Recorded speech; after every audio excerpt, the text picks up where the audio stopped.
You're listening to the After Dinner Podcast.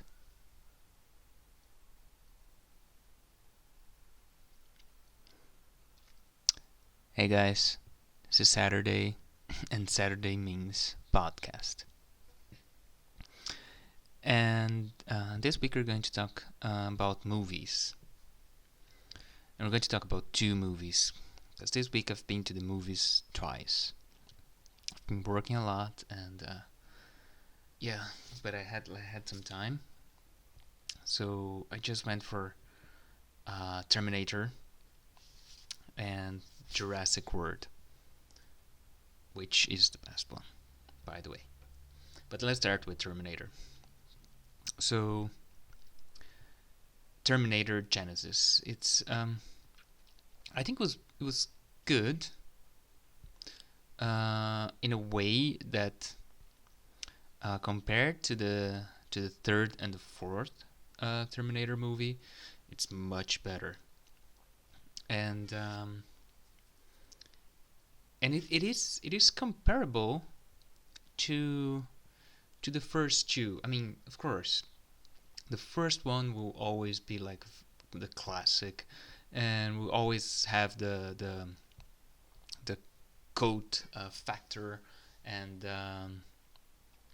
I think that the first Terminator and the idea is really original for the time, and everything. And the second is really nice also because it's all this uh, getting to know John Connor. So it's not anymore about just Sarah Connor. So now it's all about John Connor, how he's the savior, and how everybody has to protect John, and blah blah blah. And now the third one, Terminator Genisys. They were trying to bring back Sarah as the main character. So we have on the beginning of the movie, we have the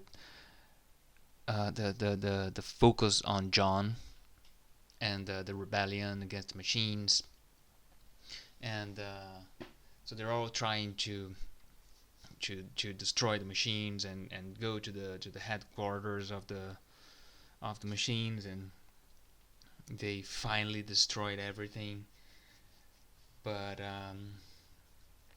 they didn't get on time, and they sent the Terminator back to the past to try to kill Sarah Connor, and 1984 and everything. And it's like the premise of the first movie, right? And but then after that, so it's like everybody wins against the machine, like the humans wins against the machine, but they know that there's a Terminator on the past that will try to kill Sarah Connor, and well, they cannot let this happen, because then they would have lost, and all the rebellion, all the destruction of the machines would not have any value. So then send this other guy, and Kyle Reese, which, okay, it's John Connor's father. And so they sent Kyle to the past to go after and try to protect Sarah, because they think that they have sent John back to the same timeline past. So we're talking about now timeline and time travel and everything. The thing is,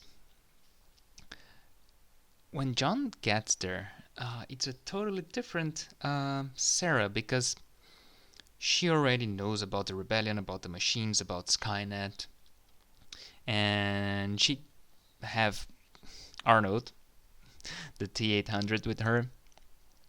She called her Pops because he saved her when she was young,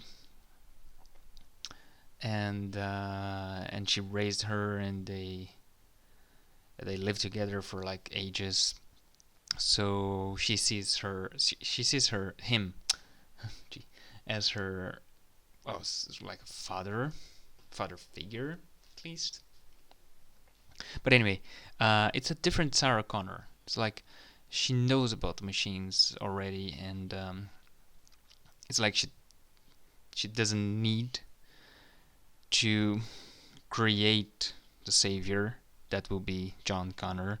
She is the savior herself. I mean, she has the possibility to be the savior herself. And so, if you think it's like it will be like a different timeline, or will be a parallel universe, or what? I mean, because the future that Kyle came from, it's a future where Sarah, well, it's a future that we know that the movies told us about. That the Judgment Day happens and the rebellion against the machines and everything. Um, so what? So it's like, if you think it's like different universes, like a different timeline. If you think it would be like Zelda timeline, or what under, like the time machine and that movie. So it would be like if you change something in the past, not necessarily would affect the future, and that is really kind of shown there, because okay, when so Kyle and Sarah and Arnold, the T-800 pops, so they try to go back to the past to end the machine and Skynet and everything, and Sarah wants to go to 1987,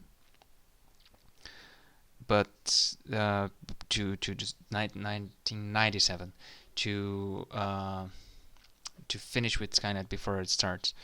But Kyle suggests that they go to 2017 because he had the vision when he was traveling to the past, and then he saw himself talking and saying that he had to go back or go forth, well, to 2017, because there they could end Skynet. And the Skynet's not will be called Genisys, and is like an app that would bring together all technology in existence together in one like platform or whatever, and then Skynet will be able to control everything. So that shows that Kyle came from a like a parallel timeline, and his message was from another timeline, and when he was traveling through the time machine, he could like merge together like 2-3 timelines, I don't know, and then he could get that message, and then they would be able to stop Skynet. And I thought that was really interesting, because the third and the fourth movie didn't show anything. It was really bad. But as bringing new ideas, I think Terminator Genisys did a good work, because it brought this new like multiple timelines ideas, and that it would not, they would be saving another universe or another person or something. And yeah, But then John Connor appears and like this all machine and everything. But he also traveled back to time or forward to time, probably back because they were in the future, right? So 2017 is before the rebellion against the machine. But yeah, I mean Terminator Genisys brought some very cool ideas about time traveling and parallel timelines. And I think in general was a good movie. It wasn't as like heavy as the first one for sure, but I think it matches nicely the second one for like the emotional and the relationship with the characters. And yeah, I think in general it was a very nice movie, really well made.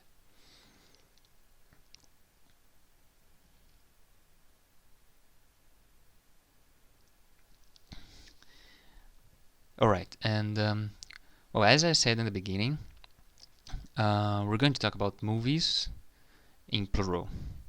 And now for the second part, I'm going to talk about Jurassic World.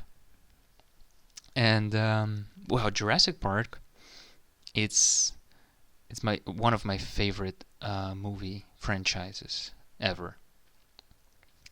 I think Lord of the Rings is, yeah, for sure my favorite.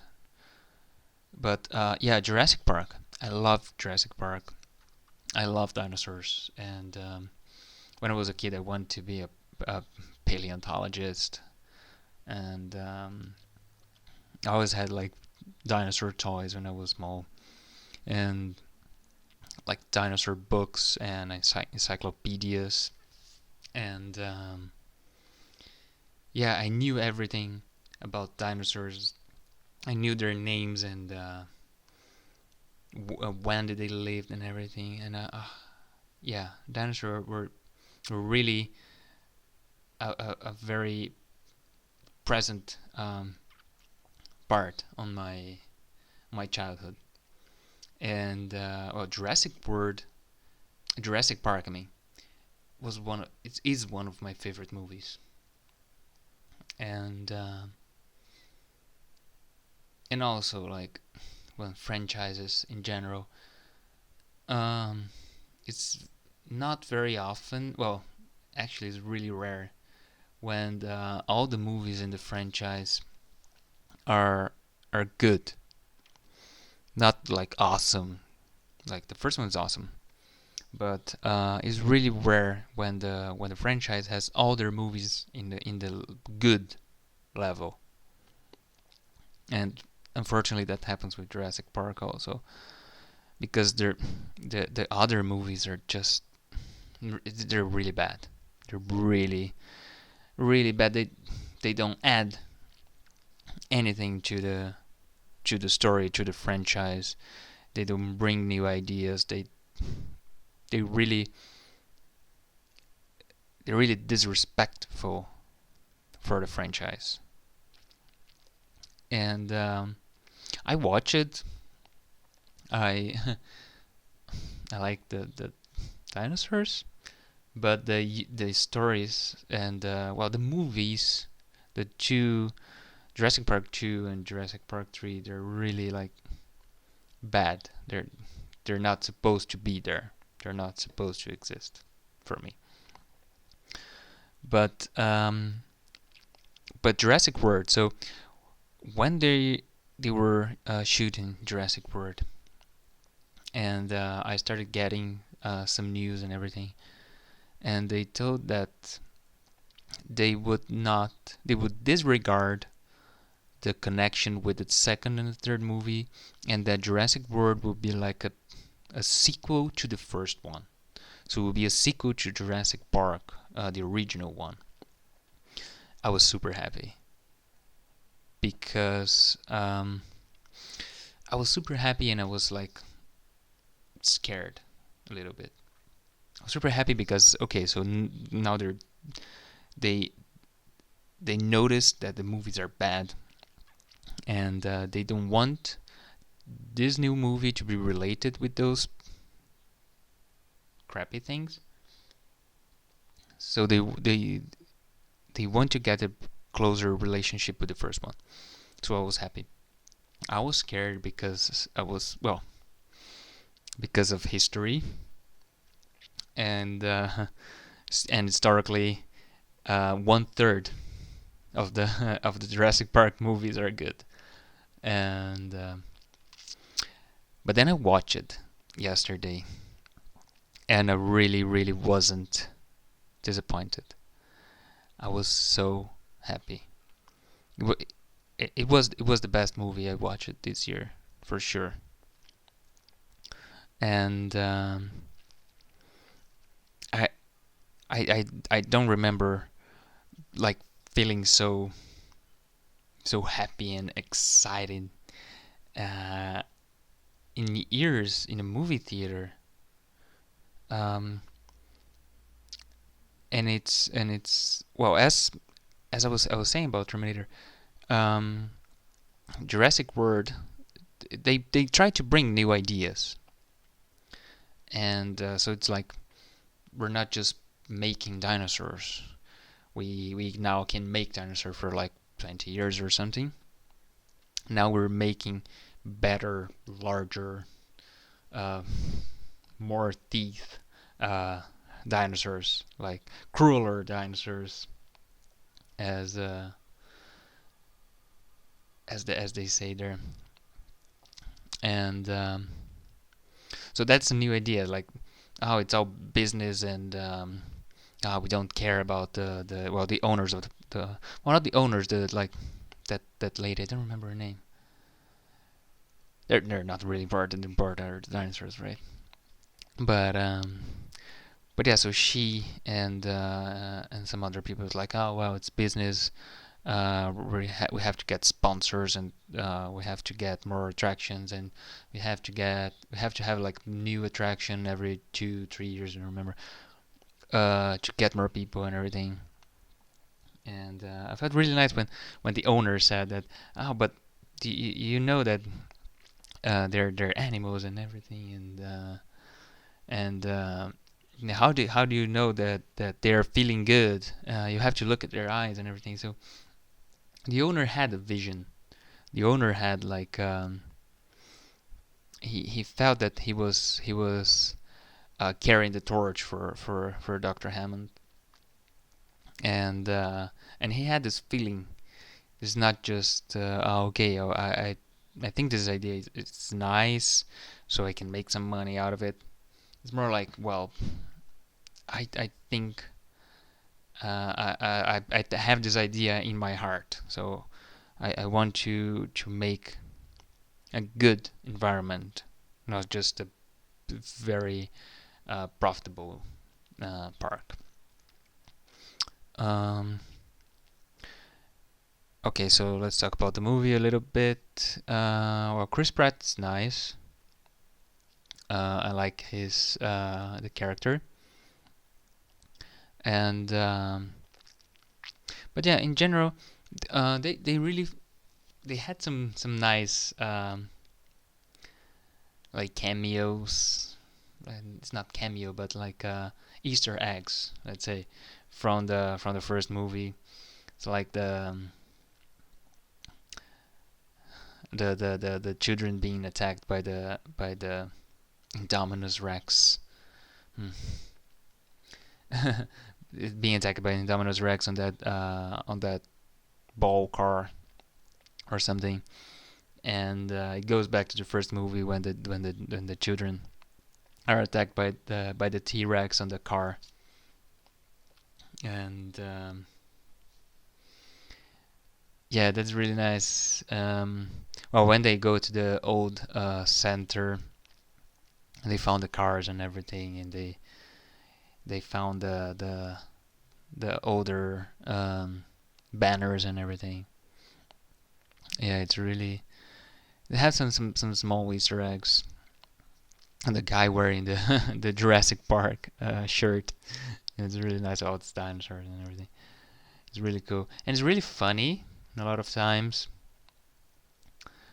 Um, yeah, they really try to bring that the same feeling of the first movie. It's like well, we're dealing with this really hard situation, and it's a massive idea, and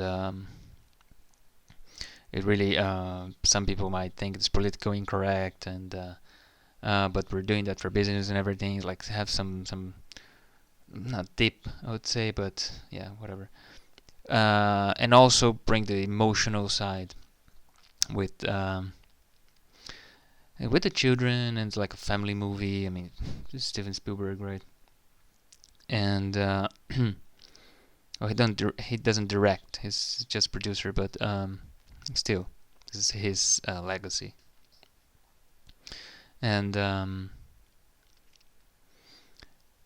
yeah, it's and well, the relationship with the with the raptors are really cool. I mean, the cage scene with Chris Pratt and the three raptors. It's just crazy, and and the chasing scene with the raptors just running right next to him, riding the bike's really cool.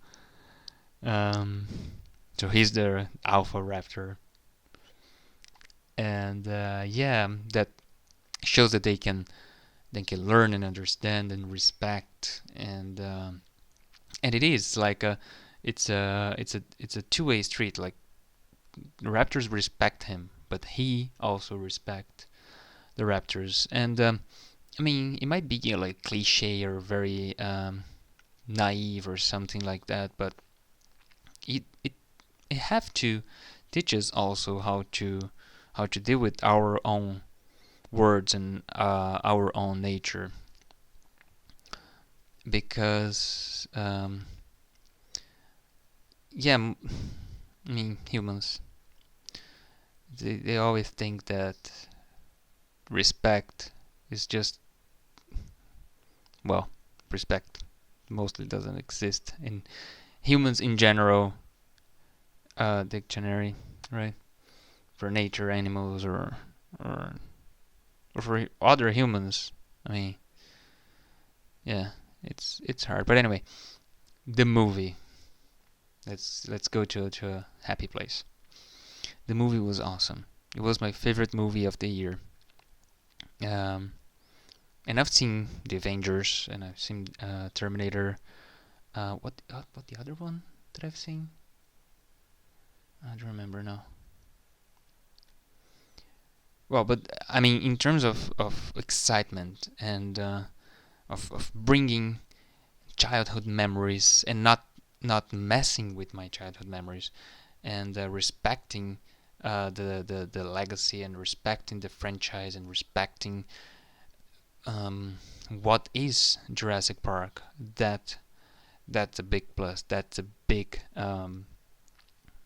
yeah. I think that, like, for me it's very personal, because for my own uh, feelings and emotions towards Jurassic Park, it's a 10 out of 10 for sure.